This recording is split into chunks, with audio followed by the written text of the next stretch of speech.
Welcome back as we unpack Governor Greg Abbott's bid to push school voucher legislation through a reluctant Texas House and onto his desk for signature. Joining Stephen and I this week, highly regarded Rice University political analyst Mark Jones. Mark, you heard the governor. He told Texas business leaders in pretty clear terms, choice will happen. Is that stump rhetoric or a serious line in the sand? Well, it's definitely not just stump rhetoric. I don't know if it's a firm line in the sand, but it's much closer to that. I think the governor is serious this session about making a full-out effort to get school choice, at least in some form, and is willing to use his veto pen and block things or call a special session and even threaten to pass legislation that Democrats wouldn't want to see passed during a special session on that special session agenda.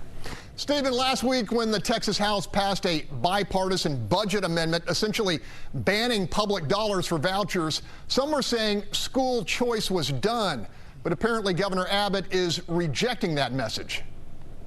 Yeah, Governor Abbott's not going to let this go. And I mean, he's using a lot of political capital every week since announcing this push. Since our interview with Governor Greg Abbott, he's been going to city after city, and he's not going to stop. He's not going to back down. And so what it looks like is we could be gearing up for a special session. Now, the House sent a strong message, and I don't think there's going to be enough arm twisting to just overturn that overnight. In the House Education Committee this week, they were talking about different aspects of it, and I think Governor Abbott is using the word choice. I don't think Democrats and rural Republicans are against choice, but they're against using public funds for it. Mark Jones, you heard the governor's reference to school choice success in Florida. How much does his national profile and potential presidential aspirations factor into the governor's crusade? Well, I think it's more about his national profile and his standing among Texas Republicans than a presidential bid. I don't see Greg Abbott running for president. But that said, I think it's getting tougher and tougher for the governor in the largest red state in the country to explain to Republican activists and Republican lawmakers and Republican supporters why Texas is so far behind school choice in places like Arizona and Florida. That 20 years ago or so, we were in the same place, but Republicans are upset that they've moved ahead where they effectively have school choice for all, whereas Texas has no school choice. Stephen, during the Senate debate on this issue, we learned that this initial choice program would have funding for roughly 62,000 kids in a state with more than 5 million public school students. That's a pretty modest percentage, and yet opponents are warning of the destruction of public ed as we know it. Does the rhetoric match the reality here?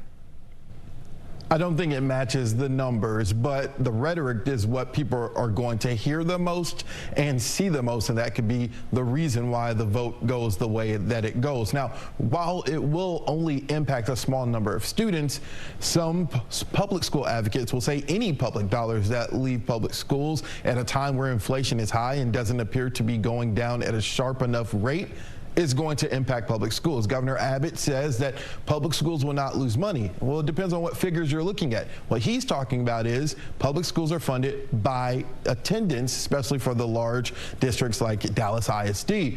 But public school advocates are going to say if they lose one student, that's losing funds. All right, Mark, your polling shows a majority of Texans are siding with the governor on school choice. Do you think that will factor into how hard and long he's willing to fight?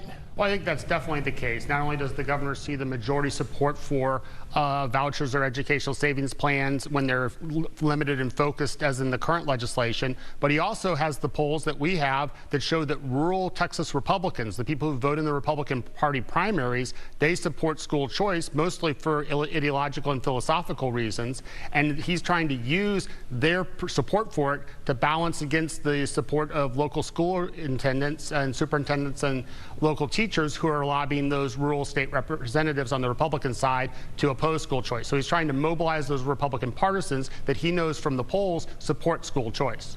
Stephen, given Abbott's party controls the Texas House, can the governor lose this fight without major damage to his stature? Well, the news cycle is short, right? And so we forget things very quickly, at least the viewing public does. If he loses this fight, will it look bad from a national perspective as far as a Republican governor? Sure, but then he can easily just bounce back to beating President Biden over the border, fentanyl, and looking at real issues like people dying from fentanyl. He can use that politically to his advantage, even though it's an unfortunate topic. Okay, let's leave it there. To see this interview and others, go to our Fox Stations YouTube pages and continue the conversation with us on social media. Things continue to heat up in the Texas legislature, so join us next Sunday for another edition of Texas The Issue Is, and be sure to let us know what you think the issue is.